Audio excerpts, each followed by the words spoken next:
All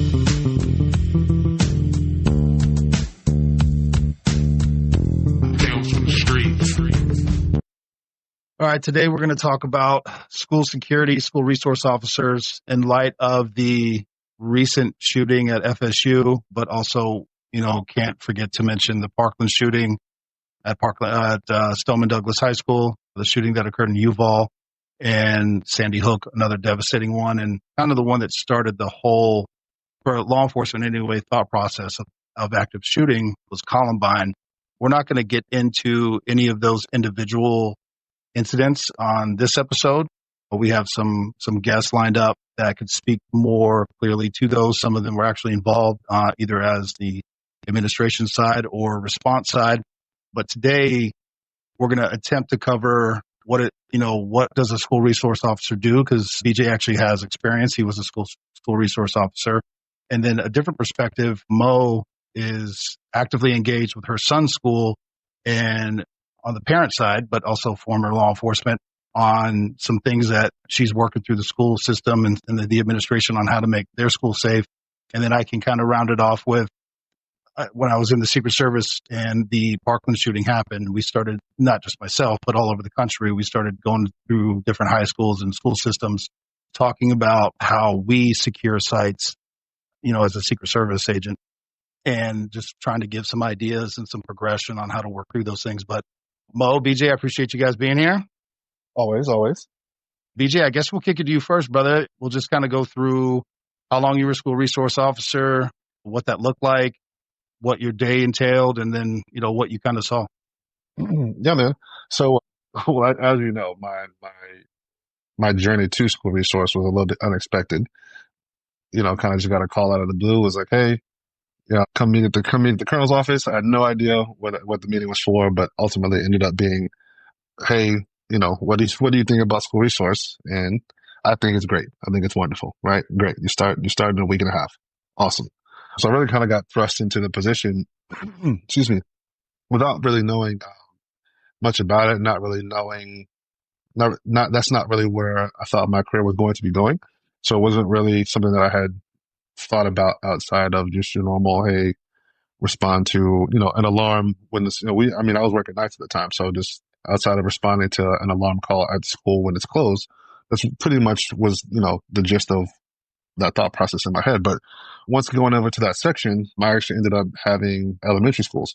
So at the time I had two elementary schools that were assigned to me at the time. So I would kind of split my time back and forth between each one each day and try to address, different things like traffic concerns and related to the school, let out, try to do some campus security, just some things that we could do to maybe tighten up security at the school, when I'm not around, maybe, things we can look for in the community, kind of help the staff and the parents, run things a little bit smoother and, safer. Now, I will say, I'm, dating myself a little bit here, but I went to elementary school in the 90s, right? In Hillsborough County. And I can remember my school was close to, like county property, like city property. So like, it was like on the river. So I remember when I went to school, there were no gates. There were no gates. It was in like a neighborhood. Most of the kids that went to the school lived in the neighborhood. Most of the kids walked there. You could, stand down the road and kind of like see your kid all the way down there. You rode the bus. It was like a 3-minute bus ride from the other side of the main road.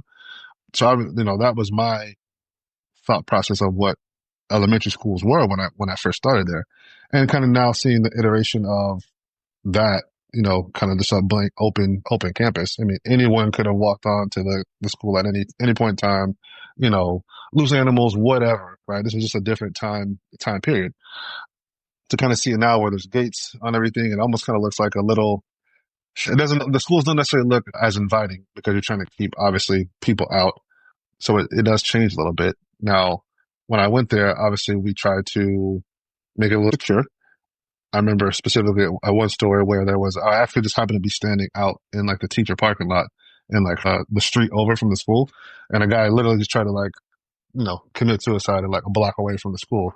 And obviously, it freaked people out because there was teachers and parents and kids who were outside who also heard the gunshot, so that raised some concerns. And sometimes the schools are not always in let's say this in not every school is in the most affluent part of the the county or the area that you're in, right? So you have some other mitigating factors that come into play, especially during, in the daytime. But obviously, like you brought up, things like Columbine, things like Parkland, all these instances with school obviously are going to change our response, change our thought process on school and the safety of the school as time goes on. Now, I will say our response to school shooting and active threats. Now, when I was on campus, and at the time when I first started, our response was, you wait for at least two or three other people, and then you enter into the school. Now, obviously, that has changed a little bit, where you're not waiting. You're just, the first as you get there, you're going to go in and address the threat. We've obviously been training a lot more single person single person response when it comes to these things. We're not waiting for people to continue to get hurt or to get killed. So you're going to be that is something that has changed in just in my time period in law enforcement, even just in the time that I've been in school resource, that has changed from the wait for help, not necessarily wait for help, but you wait for other response to go in and address it.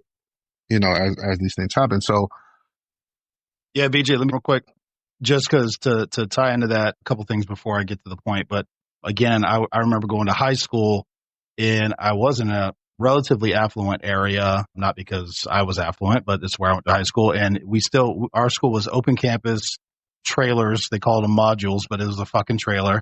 And our school security, typically the athletic coaches or whatever, they would ride around on mhm, golf carts and just basically make sure nobody was trying to sneak off campus or whatever. But there was no real security and there was no lockdown measures. That high school now, 25 years later, is like a college campus and locked down. Basically, you can't get in or out unless you go through a gate or somebody escorts you and knows who you are. But just kind of the changing of the times. But to your point on single response or single law enforcement response, having gone through the training several times and just recently, it it puts a lot on you, because I remember also when BJ, you and I started, we did at least two. You would wait to link up with at least one other officer. It might not be your buddy or it might be from any other agency.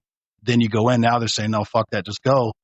And now they're teaching and they're trying to remind you, you really have two threats. You have the threat, the active shooter. You're trying to, and hopefully there's only one. There could be two, and you got to go deal with that. And then when you deal with that, your second threat is the cavalry that's coming, because especially on the Fed side, you're typically not in uniform. And I mean, even if, you respond and, let's say you're off duty and you just have your badge. BJ, I remember we went through it, and you're standing there with your badge out, your gun, you have the bad guy. I think it was, and correct me if I'm wrong, it was like 70, 80% of the time that officer got shot as well. And a yep, lot of times the person shooting would shoot at the badge because they're zoning in on it, but they're still shooting because they see the gun. So it's very dangerous. It's scary. And, some of the stuff they try to talk to us about is like, it's most of the time you can't really train for an active shooter in any real way, because you don't know the psyche. I mean, going to an elementary school, seeing young kids that are injured, begging for help, crying for help, but you need to go address the shooter first, and you're having to leave those kids behind, or you have a mass of kids, adults, whatever, running out. You don't know if one of them is the bad guy, because that did happen in Parkland. The guy ended up leaving with the mass of students. So you're having to process a lot all at the same time in a heightened state with your gun out, trying to find the threat, you take the threat down, eliminate the threat or mitigate the threat, however you want to phrase it, whatever policy, agency you're from. And then you also having to like make sure you yourself are fine, try to, get the cavalry directed to where you are, while also making sure that they don't take you out, and then start processing who's injured, how bad are they in, the whole thing. I mean, it's a horrible situation. And there's a lot of stuff that can be done proactively that is sadly still not being done on both sides, law enforcement side and the school side. Again, I'm speaking more like broadly across the country, because these things keep happening.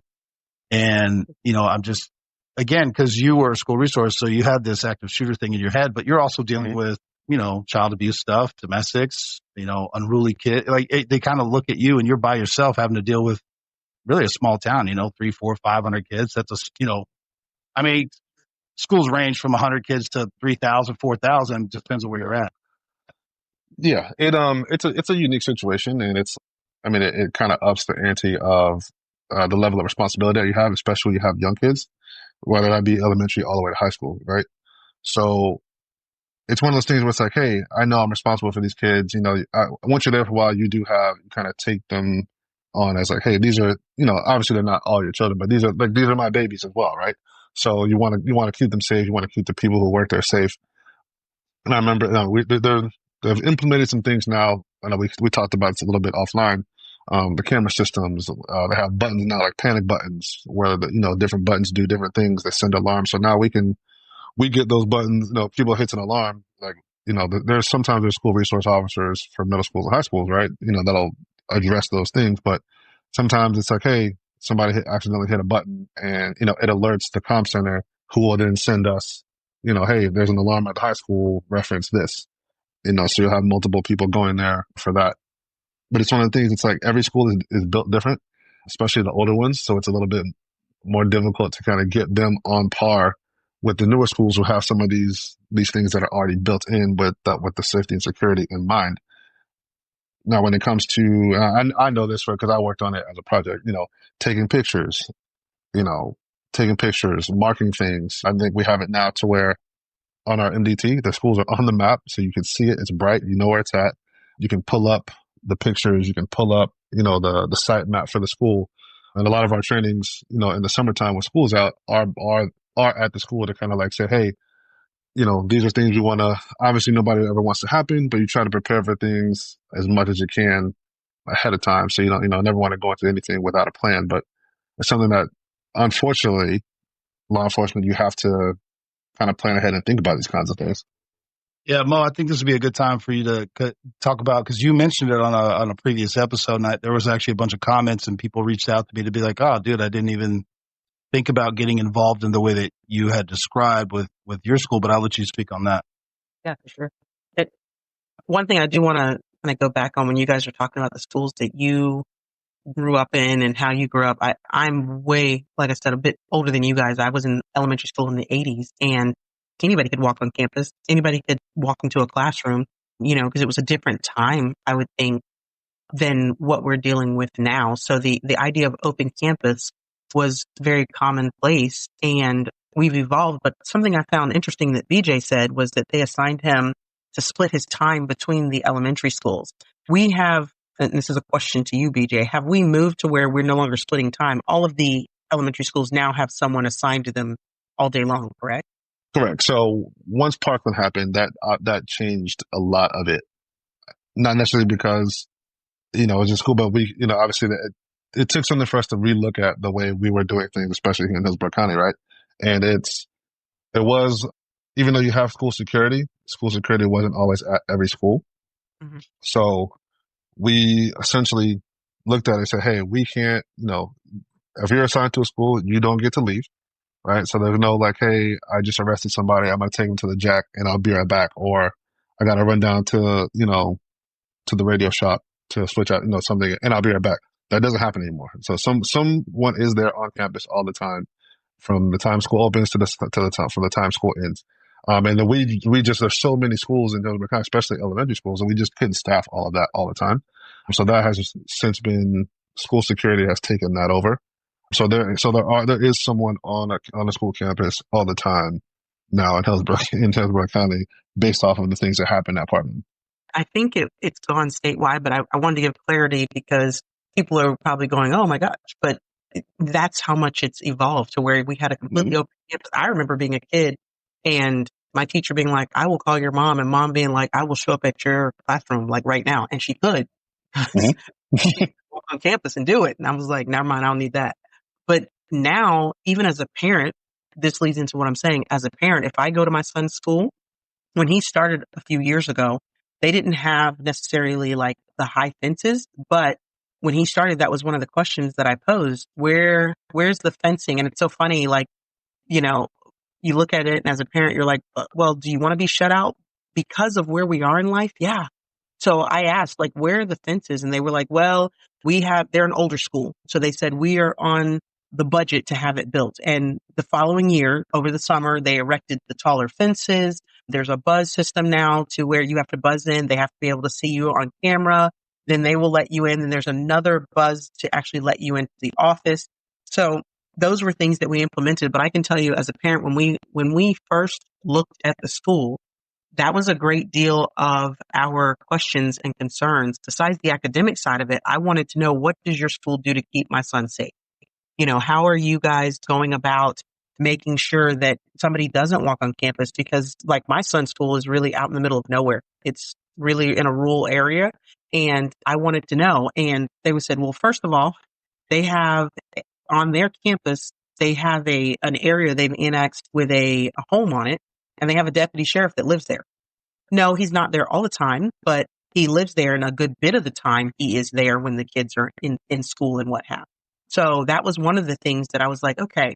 And then secondly, me and my husband, both being retired in law enforcement, we wanted to know, how could we help? Because we only have one school resource. He's school security, actually. And the campus isn't huge, but it's big enough that if he were if he were in the third grade pod, he's in a completely separate hallway away from everywhere else. And then you have your first grade, your second grade, they're on the one side of the school. And I was like, how can we help?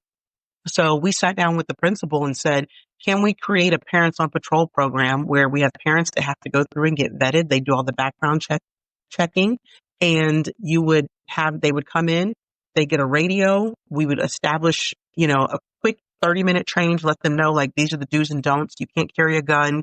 You can't do any of these things, but you can be an extra set of eyes on campus. And maybe you're that deterrent that if that person is walking around looking for a target, that they say, wait, this one's not as soft of a target as we thought it was. Mm-hmm. And the first thing we did is we reached out to all of the law enforcement officers that had kids at that school, and we leaned in on them. And we said, you guys know firsthand.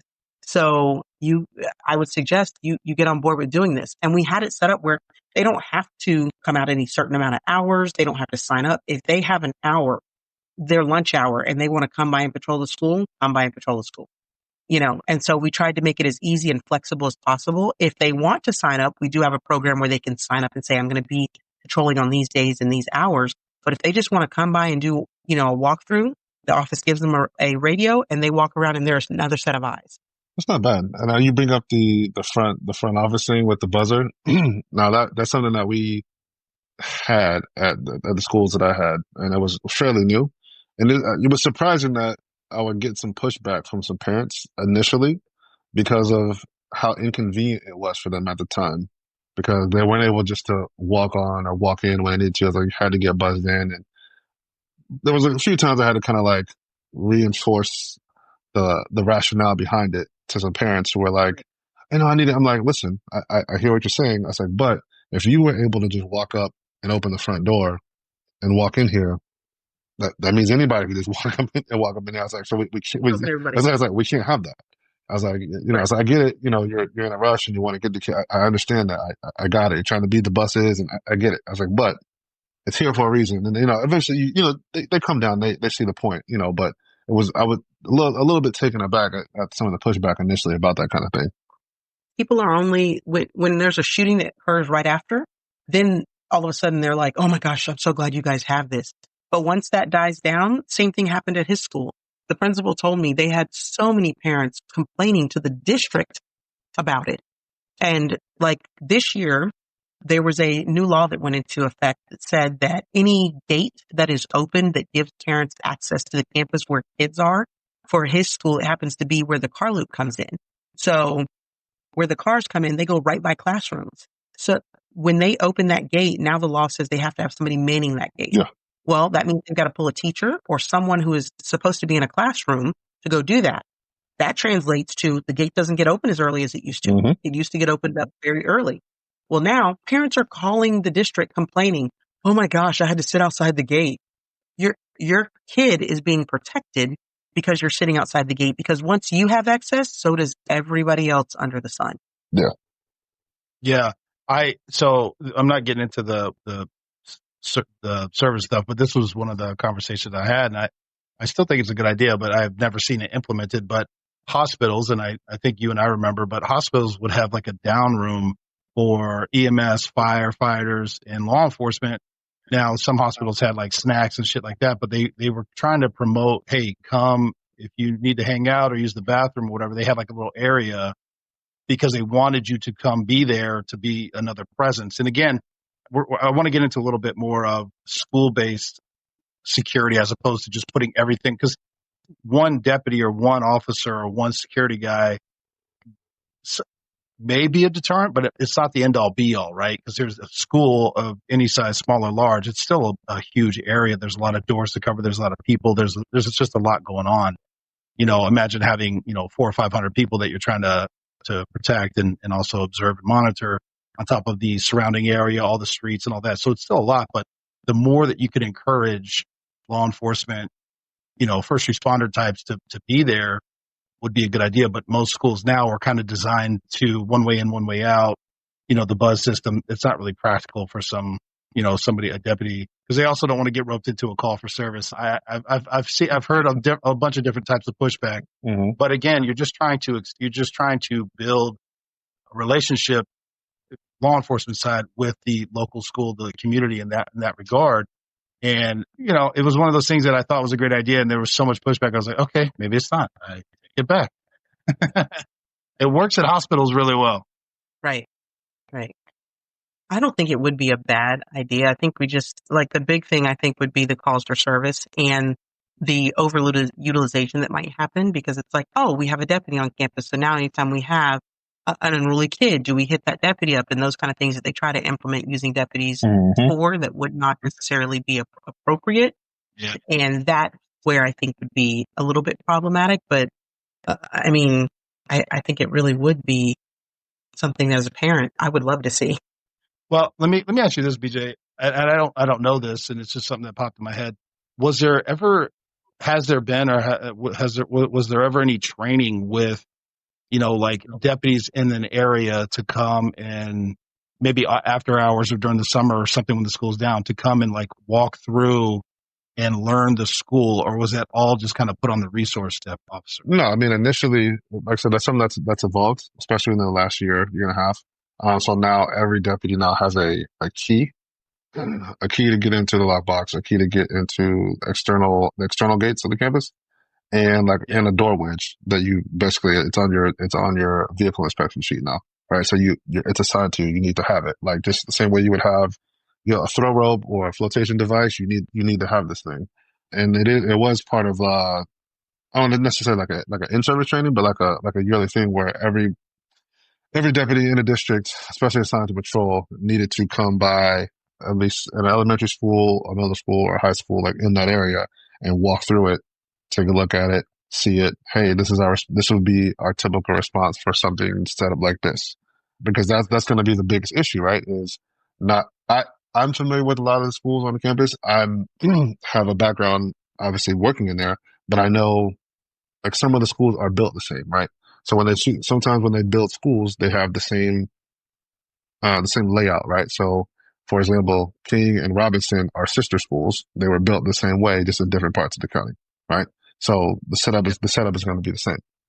Some of these places, some people, I've been on a lot of campuses because obviously I worked at school resource. I went to help out at other schools, worked off duty at schools. So I've, at a minimum, been on the campus and are familiar with, how these doors look, how these doors are set up. The biggest area of your campus is probably going to be your lunchroom, your auditorium. The football field is usually connected to your locker rooms. It's going to be close by. But some people who haven't been on a campus since high school, which is, 10, 20, 30, 30, 40 years maybe, are not necessarily familiar with the layout. And that's probably going to be the biggest thing where if you're not familiar, if you're not walking by the schools, and not everybody has time to do that either, right? But I think that's probably going to be your biggest issue, to bring it back to what you said at the beginning, and it is in your response is, hey, the keys to the campus are in front of the school, right? So if the first three people get in and now that door's locked behind them, now what? Or they have somebody else got in through the football field on the north side of the campus, and there's no radio communication. It can be hectic and there is havoc, but it's something that everybody has to kind of be cognizant of. And like you said, I'd be hesitant. That's probably the biggest thing for me would be, like you said, addressing that threat in a non patrol uniform and dressing that Yeah. threat on the campus, and then being like, "Oof, this is, what if what I just happened to be wearing is similar to, what if one of the kids just saw me running through the campus with a gun out, and they think I'm the shooter, and Yep. that's what the other guy, is thinking that I'm the shooter, right? You know what I mean? So it's like it is harped on every year in training. It's harped on all the time. Hey, be constant, trigger control. You know, identify your threats before. Obviously you're 100% responsible for all your rounds, right? And I would feel terrible if to be put in that situation, or I obviously would hopefully make it through, but would be feel shitty if I was on the opposite end of like, hey man, I was just trying to help and I got because you know somebody thought I was the bad guy. You know what I'm saying? Yeah. Right. Well, and sorry, go ahead, Mo.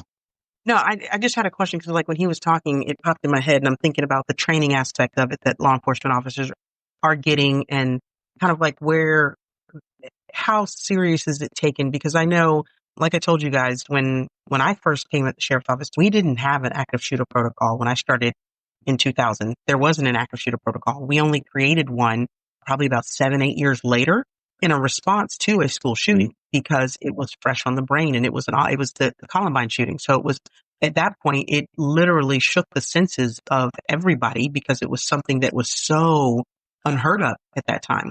So that back then, I think the people were super serious about it. We ended up having to roll out an active shooter program that was something that came across nationwide, and everybody kind of had to have a similar program. So everybody created a cadre of instructors that all came up with a program that was relatively similar. And then the agency actually spent the time, energy, and money to put every single officer through this training. And it was a 3-day training when we first rolled it out. Mm-hmm. And it was just taken very serious because, like I said, what happened in Columbine shocked the senses. I remember people back then being like, oh my gosh, that was awful. Those cops just stood out there and let these kids get killed. And I will preface it, and I always tell people, back then, they didn't stand out there and let these kids get killed. They stood out there and did what they were trained to do. Because up until that point, they had been trained to surround and wait for SWAT. So what they did was what they were trained to do, which had become instinct, essentially. But when we rolled it out, it was like everybody you could see, as being a trainer and training all these people when they came through, people were taking it serious. Mm-hmm. Fast forward some years later, I feel like shootings happen so often that sometimes we are becoming numb to them. And I'm asking you, BJ, because you're in it more, now than I am, and even Tyler, but are they taking it as seriously, or is it a checking the box thing? Like you were saying, like, oh, we give them this wedge and they've got to come out to schools. Are they doing it just because it is on their monthly inspection sheet, or are they doing it with the zest of thinking, what if? No, so I will say this is one of the great things about where I'm currently still employed, right? Is the budget is very big when it comes to training, right? Obviously you guys both know our training facility is very large. Right. Well, it's so big that we have other agencies that come to train in our training facility because it is that large and it is that robust, and it is it has the setup for that, right? So every year, I can say for the last year, I've done school based response training in two different instances. One on the patrol side for the yearly training, and as a specialty for my specialty unit where we get together with all our teams, right? So all of us on the bomb team have been through SWAT school, so we respond to a lot of the same things. So we've done it full scale on that end, right? And on the regular, I say regular, but on your normal patrol where everybody's going through the same training. So much so that we have sim rounds, we have role players, radios on, we have separate radio channels for it. You have different scenarios. We have a certain amount of supervisors in this thing.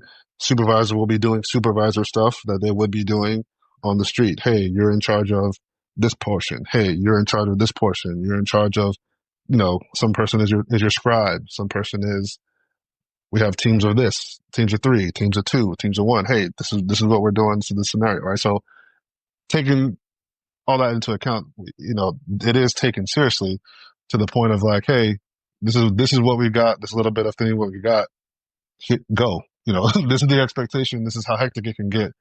Here's how hectic it can be with this little bit of information. This is all we got. Shooting at the school, go. So it's not that, so when hopefully it doesn't happen, but if it were to occur, it's not the first time you've seen it or been involved in that kind of a thing, right? So and it's too, a lot of that stuff comes with experience, not necessarily just experience in law enforcement, but experience in those types of hot calls where things are evolving quickly and things are moving very fast. And you have to pay attention and not panic. So it's it's one of those things where you kind of see, especially during training, who has the aptitude to not necessarily be good, but who has the aptitude for being successful to kind of accomplish the mission at the end of the day. Right. With Columbine, just not that we're doing deep dives on either one of these things, but like Columbine being, again, kind of the catalyst for active shooter training and getting the juices flowing on law enforcement side. Right. It was an oddity because there was two shooters. They had long guns. They also implemented IEDs. They had like booby traps and shit like that hasn't really been played out in any other capacity or any other instance. I'm sorry. Right. With other school shootings, thank God. But that's another thing that, people don't think about or even cops don't think about. A lot of times these individuals are coming with long guns and you typically, even if you're on site, full resource, you're in full uniform, you're not rolling around with your long gun, you're rolling around with a handgun.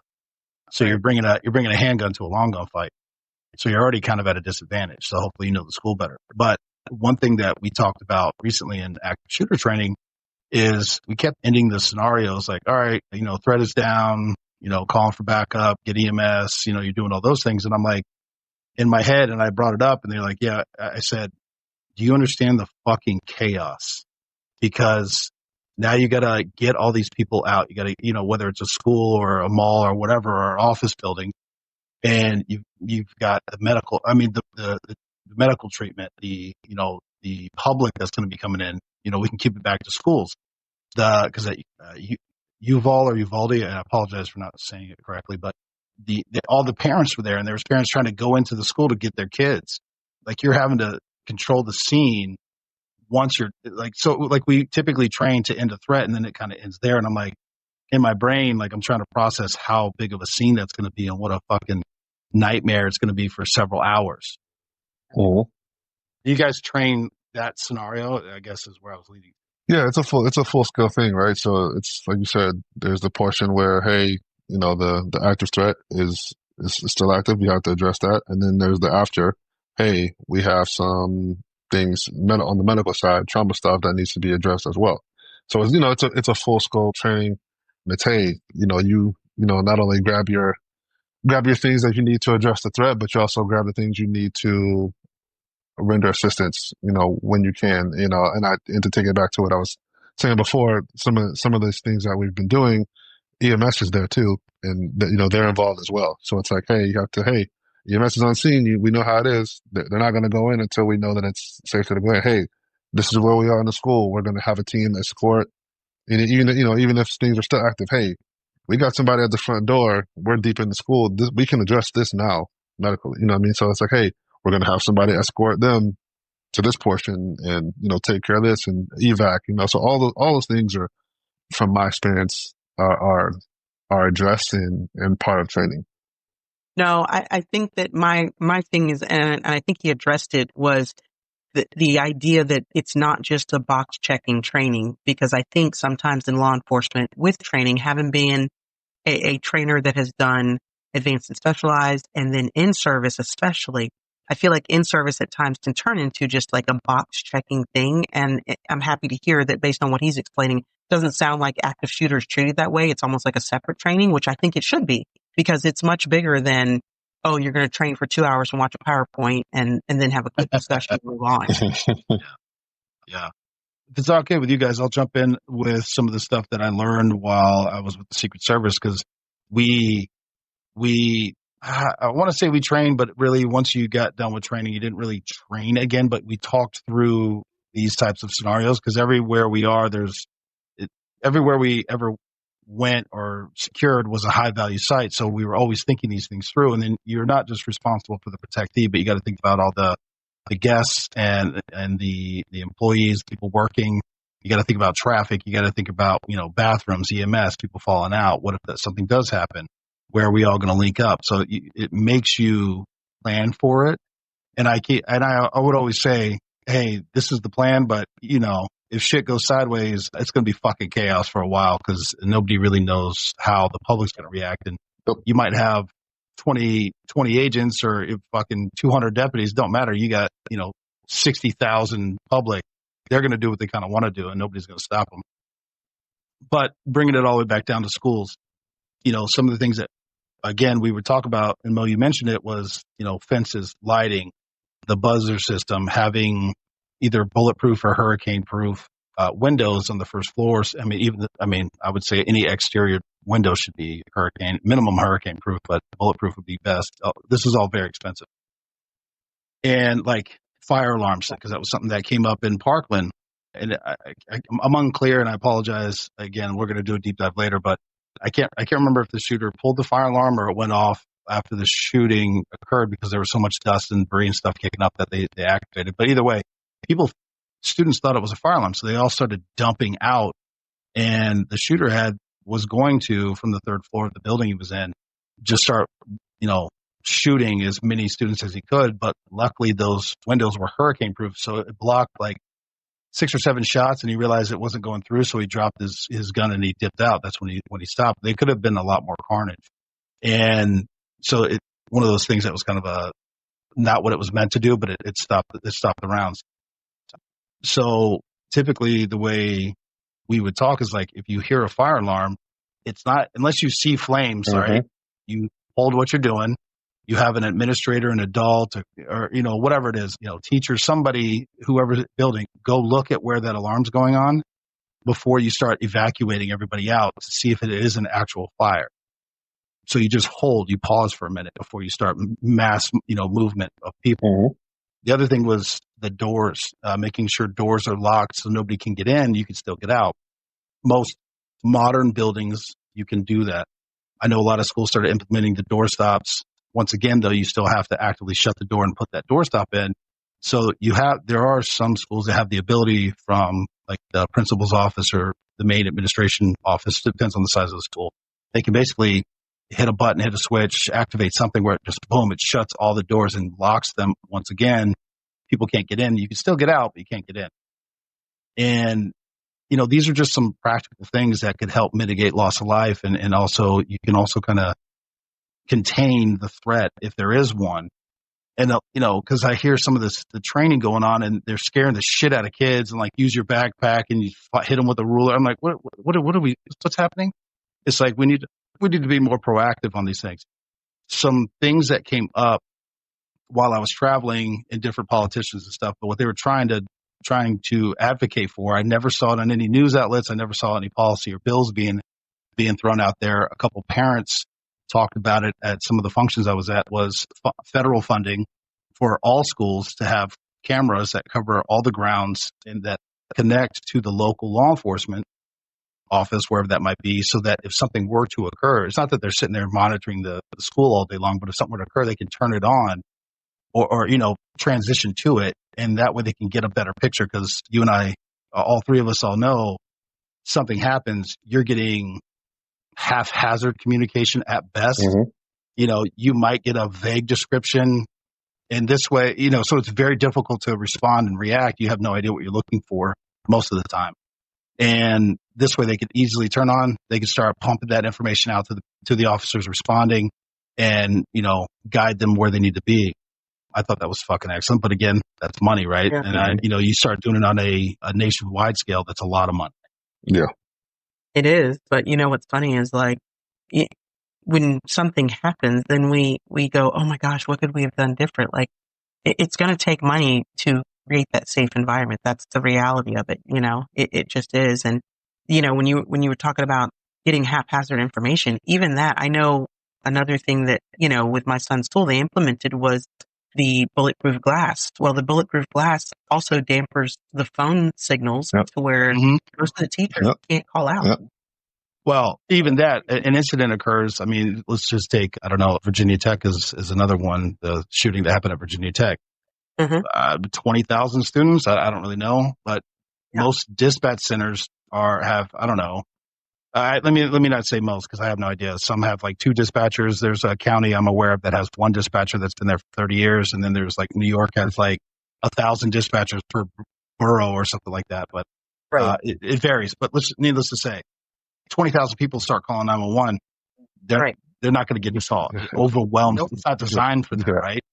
So this was something else that was having a straight landline from the school to the dispatch or to the sheriff's office or whatever it is, whatever law enforcement agency, sheriff's office, city, whatever it needs to be. So you can get through and start giving active information. Yeah, makes sense to me. But again, all these things cost money.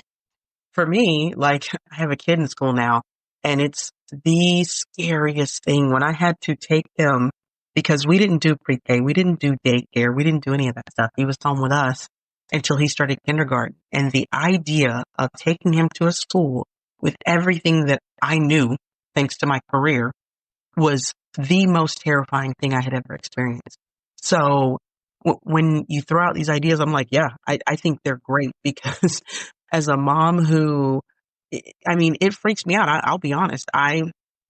We bought a watch to be able to track him, and I have changed that watch out at least 3 times this year because I haven't been happy with the ability to track him when he's at school, and it's so crazy to think that that's something as a parent that you are losing sleep over. And I truly do. Like if his watch isn't charged, I'm not comfortable at school. And I'm at his school a lot between me and his dad. And it's just, it's so scary. So when you say these things to me, I'm like, yeah, I don't care. Spend the money. I'll pay more taxes for it. BJ? No, it's funny. It's obviously not a funny topic, right? But Chappelle is one of my favorite comics, and he kind of addressed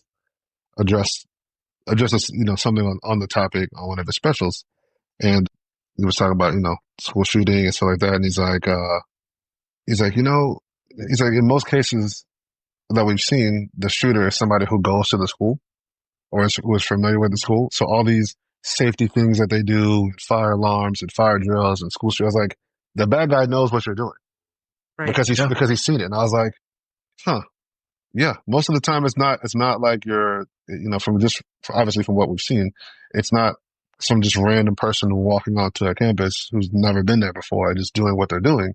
It's someone who's familiar with where they're going, familiar with the area, how to get in now. Like we saw in the Parkland thing, how he was able to kind of just walk out with the rest of the people because he knows where they're going and he blends into the thing. So, that's always one of my things that I know and we do it with these stuff. We don't talk about like our practices. Like we don't film it. We don't talk about it. It's clearing stuff. I mean, which makes sense. And I think about that the same way I think about some of this stuff is, should we really be talking about, the drills? And I'm like, if, like you said, if something is actually happening, I really don't expect to, if I'm in any place, no, the fire alarm's going off. And hey, there's not a fire. Hey, but this is what we're supposed to be doing. I'm like, no. Hold on a second. Wait a minute. How do we know that this is not what the person wants us to be doing?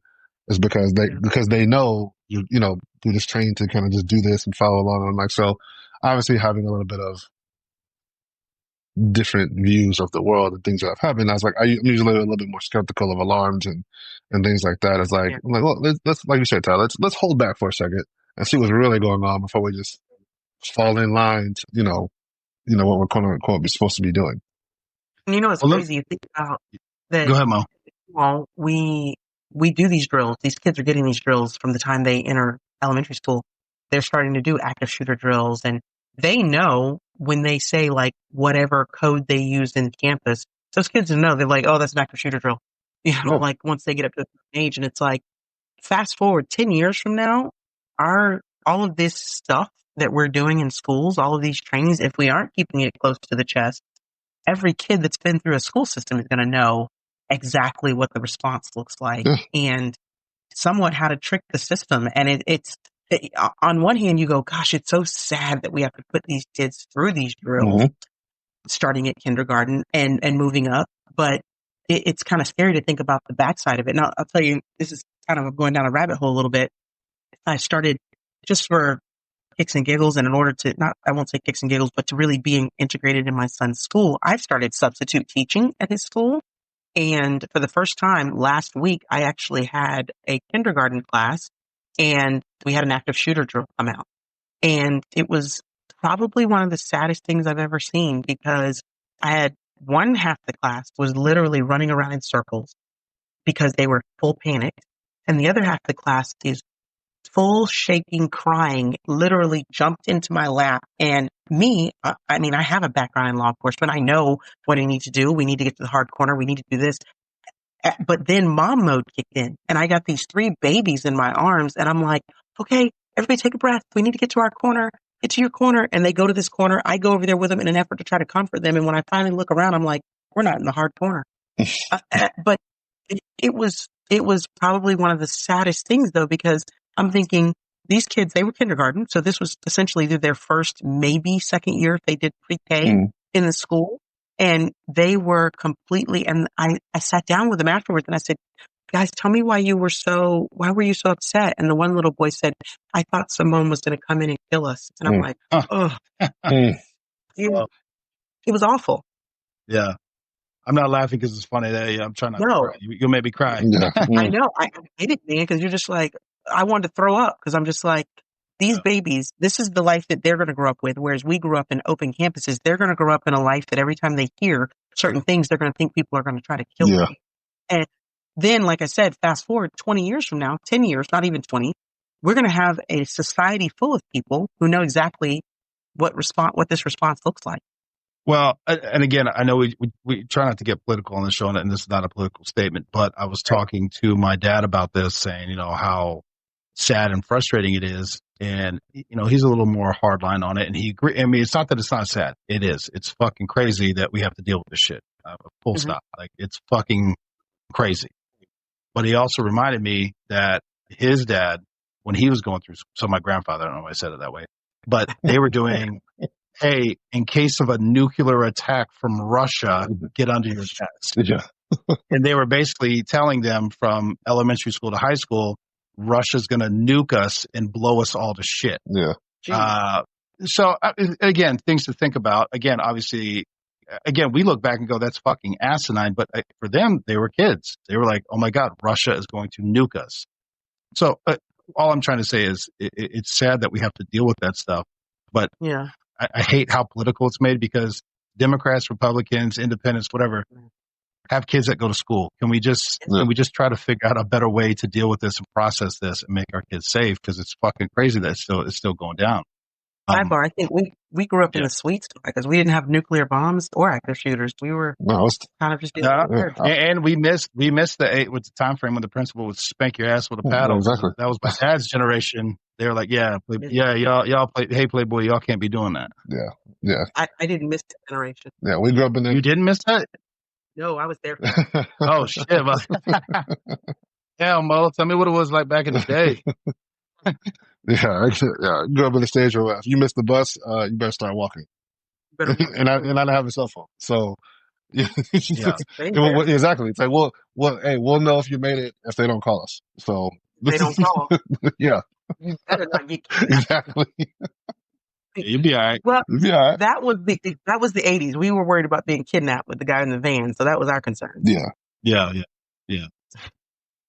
So I didn't intend to ask this question, but it's just something it's something that has been proposed and I've seen acted out in Maine, I believe. And if I'm misspeaking, I'll get corrected and it's fine. But it's still something that has been talked about, having school administration trained and have the ability. I don't think that they're going to carry firearms, but they can have like locked up in the principal or vice principal's office. But having those who want to volunteer basis, not saying everybody has to. What do y'all think about introducing that into schools? Not law enforcement. These are administration, staff, things like that. My initial response is my initial gut response is no. Yeah, BJ, you worked in the schools, so you know. Exactly. That's why I said my gut reaction is no. I will be honest. I think my initial gut reaction would not be no. Mine would be yes, with a lot of caveats, because I think that they need to have equal training to law enforcement officers, because I don't want somebody out there who thinks they're a good shot and who's really not. But, and I'm talking from a perspective too, like I'm looking at me, I'm a substitute teacher, and I will tell you, I feel incredibly vulnerable walking into that school and incredibly helpless walking into that school, knowing that I cannot bring anything to help in the situation like that would occur. And the only thing that I can do is try to wrangle these kids, these babies out of the way. I feel like if we have, there needs to be very strict criteria, almost maybe even tighter criteria than law enforcement, because they are dealing with the most vulnerable populations. I think that maybe they need to go through the psychological evaluation that law enforcement officers do. I don't think they should be walking around with a gun hanging off their hip in class teaching. No. It would be like it would be locked up. Yeah. I'm not saying I rolling would around do in your like purpose. lockbox, and then I would accompany it with, if you're going to go get the gun, you got to throw on a vest of some kind, maybe one that's brightly, like our traffic vest that says sheriff. Obviously, it would say sheriff. It would say something else to readily identify to law enforcement that this person is on their side. But yeah, because there's still a response time with law enforcement officers. Mm-hmm. They're boots on the ground. And again, maybe this is my mom hat coming out. I just want whoever's doing it, I want that person dead as quickly as possible. Couple things.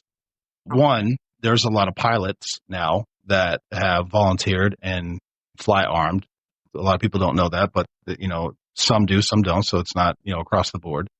But BJ, my question to you is this, or Enmo, what would stop a principal or vice principal now from bringing a firearm? Nothing. Absolutely nothing. So that's my point. That's my point, right? If they so chose, they could. I'm not saying they wouldn't. I mean, I can't remember what it was. You could either be a hero or zero real quick, because all of a sudden they bust it out and they save the day. Then they're like, all right, okay, or like Mo, to your point, they're not a good shot. They take out 2 or 3 kids trying to shoot the shooter, and then they get shot. It's like, God damn, bro, you added to the problem. But I guess that was the caveat. They would have to be trained, and there would have to be a process. And again, I have mixed feelings. My kids are my baby is almost done with school, but having met many of the school administration, I'm like, I wouldn't trust y'all with a sharp pencil, Exactly. let alone a gun or a high powered rifle. My God, exactly. But Mo, to your point, what's the response time? Yeah. 2 minutes, 5 minutes, an hour. I mean, you see what I'm saying? Like there's a lot of shit that could go down. And if you had someone who volunteered, trained, ready to act, again, nobody knows what's going to happen until it happens, right? So they could put their hand up, do all the training, be ready to rock and roll, and then it happens and they're hiding in their desk. Who knows? But Mo, like what you said, I think it also would have to be, grade or school specific. Because what if you were the one that's like, hey, I'm armed, I'm ready to go. You're going to lock those babies in that room with no adult supervision? No guidance? See, that's what I'm saying. So this is where I get mixed. And I apologize. It just, when you said that, it made me think of that question. I was just like, well, this is where I don't know. Most of I can't say all of them, but a lot of the elementary schools are going back to the pod styles. So yeah, I could dump them off to another teacher and now I could go to work versus just sitting there and waiting. And you know what I'm saying? Yeah. A little off topic. Sorry, BJ, a little off topic, but I want to stay on this vein for just one more minute. Also, I can't tell you, I mean, we are talking about school security and unfortunately the shooting aspect, but I can't tell you how many times it pops up in my feed on YouTube, Instagram, whatever, where you see it's mostly high school, maybe some middle school, where students are beating the shit out of teachers. Just fucking the respect level. Yeah. The respect level has gone out the fucking window. And so like it adds a 2-part thing. One, is that teacher going to shoot that kid? That's what I'm saying is teachers already feel unsafe. Yeah. And not every school, and it's hard. And like I said, it's mostly some high schools and maybe some middle schools. I know, but let's just focus on high schools for now. They already feel unsafe in their own classroom, and now you add in the active shooter aspect. I mean, we wonder why you can't find anybody who wants to teach. Yeah. Oh yeah. I can tell you as a subbing, and I'm subbing elementary level. It's incredible the stuff that kids do now and say now. And, I had a third grader. I told her, go to the back of the line. She looked me straight up and said, why? I looked at her and I said, 'cause I said, Ooh, Deputy Mo gonna come out. bro, I was like, respect it's diminishing quick, Yep. but when you said, does the teacher shoot that kid? No, that's because those guns don't need to be in their classroom. They do need to be locked away in the principal's office. And you need to have typically, I would think this is just, again, pipe dream. You wouldn't have one teacher. You would have a team and they Yes. would know everybody go to the principal's office. The principal does the unlock or whoever. They have the 2-key unlock or whatever. The red button's been pushed. It's not a drill. We're ready to go. And now everybody, it's not just in your classroom in that respect, Mhm. And to go back to when you were saying, like, what do you do with those kids? I think same way we're training these kids to go to the hard corner. If we did do this would be training not just for the teachers, but now the training changes a little bit that we're providing the kids as to, this teacher is considered red man or whatever code name you want to give that teacher. So if we have a drill, that teacher goes here and then you go here so that teacher can do their portion. Yeah. I don't know. Slippery slope. I know, but tell me the slippery slope. Tell me. Like I said, just what you brought up, like there's so many, not that there's so many, but there's two sides to each coin, right? That it's like, Right. it's like, of all the places where firearms are prohibited, right? Who's to say, like, hey, you're not supposed to bring guns on campus, right? But, most of us carry off duty, right? Say I'm just here to, pick my kid up. I'm in the car line. I'm ready to pick my kid up and shit, something pops up. You think I'm not about to get out of my car and go try to deal with that? Right. So there's that aspect of it, you know what I mean? But like talk about, like, hey, are these, who's to say that, a kid don't try to break in and steal that gun, or the teacher flips out one day, you know what I mean? So there's all kinds of extremes on both ends of it that it's like. I think you go back to what Tyler said, though. Right now, what prohibits a teacher from bringing a gun in the school right Nothing. now? Absolutely nothing. Nobody's checking your car. Nobody's checking your bag. Absolutely nothing. No. And I just want to say this. I'm not advocating for this. No. And I'm not trying to bash teachers because I know we were like, yo, they should have guns. My point is not because they're bad people. They're just not trained. And meeting a lot of them, they would, I don't know. What I'm trying to suggest is, but if they were, you need to be trained. One that didn't qualify, now what? If that's your concern is they lack the training. If we provided the training and we weeded people out, because I think that we need to keep the lines very tight when you're talking about that, what would your thoughts be then? I guess I'd be a little more open to it. Well, and this again, I've heard these arguments play out on different long form, either podcasts or interviews, or I've read a bunch of articles just, in my own time. I consume this stuff probably at my own detriment, and I try to always step back because these are not cops. And one of the arguments was from a former teacher, and I wasn't intending to have this conversation, so I don't have the article or the teacher, and I apologize. But the point that the teacher was making is he was like, there needs to be a separation. We are educators. We're here to, educate and mold young minds. And you can kind of roll your eyes at that if, sometimes you've seen a lot of the stories, but I still stand by most of the teachers that I've ever met and interacted with. The vast majority, just like law enforcement, they're there to do a job, and they're there to do a good job, and they have a passion for it. And so there's the outliers that don't do good things, and they should be weeded out. That's a whole different conversation.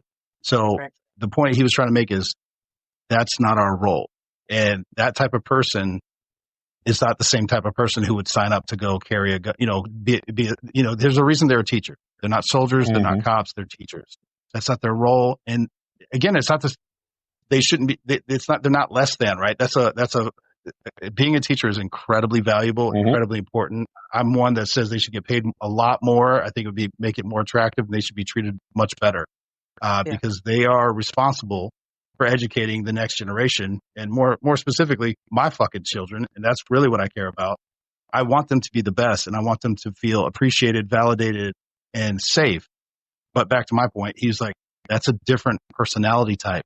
You start introducing or making them feel like it's their responsibility to then also step up in the role of, law enforcement or, someone who has to take violent action. He goes, that's a different person. Mm-hmm. That's a different personality type. It was a very interesting. I had not thought of it in that way. So it made me step back a little bit. And that's why I said maybe an administrator, because administrators are typically the ones who dole out punishment, right? The principal, vice principal, well, however it's functions, schools are set up in various different ways, but there is usually some sort of heavy in the administration. Yeah. Mm-hmm. Absolutely. And I think nowadays too, you even have behaviorists at schools. You have that interact with the kids that are like the ones that are willing to fist fight teachers and things like that. You have teachers that step into those roles. I don't think you're going to have, I wouldn't even think you're going to have the masses of teachers that would be like, sign me up. I want to learn how to shoot and take the fight to the bad guy. But I do think there is a handful that would want to step into that kind of role. And those, like I said, you don't want the ones that are like shaking when they pick the gun up. I'm like, nah, you're out. Yeah, no. But That's a the wrap. ones that are willing to step into that role, I think that making it as an option for them to step up to see if they can go through the training and qualify, I'm not mad at it. Yeah. BJ? No, when you put it like that, I mean, like I said, I that's why I said my initial gut reaction is no. But obviously there's caveats with that, I mean, if it was, if you were like, if it was somebody like Mo who was like, hey, yeah, I'm retired, blah, blah, blah, this is oh yeah, okay, I got that. But like your typical teacher who did not sign up for that, I would lean to say, no, I don't think that they didn't sign up for that. They don't necessarily, I'm not saying they're not capable, but they probably just don't have the mindset for what needs to be done in that situation. And that's why I would typically lean to no. Yeah, fair enough. Mo, I'll kick it to you. Any last remarks, and then BJ, and then I think we'll wrap it up. It is Friday. Yeah, no. I got nothing. That we pretty like. So we'll deep dive into some of this other stuff for sure. Absolutely. Like we said, I think for me, having worn a hat of a law enforcement officer, currently wearing the hat as a mom, I just think that it's incredible to, first of all, see how much this is happening. I started following Sandy Hook created an entire company. Essentially, it's like a nonprofit company, and they do nothing but try to roll out education with, when it comes to dealing with people who could become shooters and things of that nature. But I get a lot of like notifications from them, and it's incredible. There's the ones that we hear about, and there's a ton of shootings that we don't hear about that are still active shooters. And it's incredible how much this is happening. And to sit back and be like, oh, well, I think we're safe because, our school's in a rural area, or I think our school's safe because it's in a city area and there's lots of buildings around. Or it's a private school or a charter school. None of them are safe. I can tell you there's been shootings at all of them, whether they made the news or not. And like I said, as a mom, when I put on my mom hat, it is the scariest thing in the world to send my son off to school. And it's sad to say, but every morning me and his dad pray that they cover their school with a veil of protection so that the kids are okay and the teachers are safe. And we have to say that because it is so second nature and so regular that we see and hear this. And as parents, the first thing when I've gone to these schools, I'm like, what's the safety? How are you keeping kids safe? How the school that he's slated to go to when he leaves this elementary school, I've already told my husband, hard no, he's not going there. The campus is an open campus. They have too much, there's too much transient population that's able to come and go. And but that is literally one of the first, it's academics and then safety. Yeah. And I wouldn't say it's then, it might be academics segue across to safety because of the fact that I don't even know how I would live after that, So these moms and dads who have had to live that life, and then hearing their stories through like the Sandy Hook Project and things like that, it's just incredible to me. And I think that we've got to constantly be thinking, what is the next level of safety? With the caveat of that being that the person who is going to be the active shooter in 10 years is being trained in what it is that we're doing. Yeah. And how are we going to continue to get better so that we can combat that person? Yeah. Well, I appreciate you guys. I want to say excited, but that kind of seems douchey. I think this was something that was that's an interesting thing to dig into, and I'm hopeful and interested in the guests that we have lined up and their perspective. Some of them were actually either there or responding or on the administration side. So hopefully that all kind of works out, and it'll be interesting to see their perspective and talk about it. But I appreciate you guys' time, and we'll see where this goes. Yeah. All right. Thanks, guys. Got it. See ya.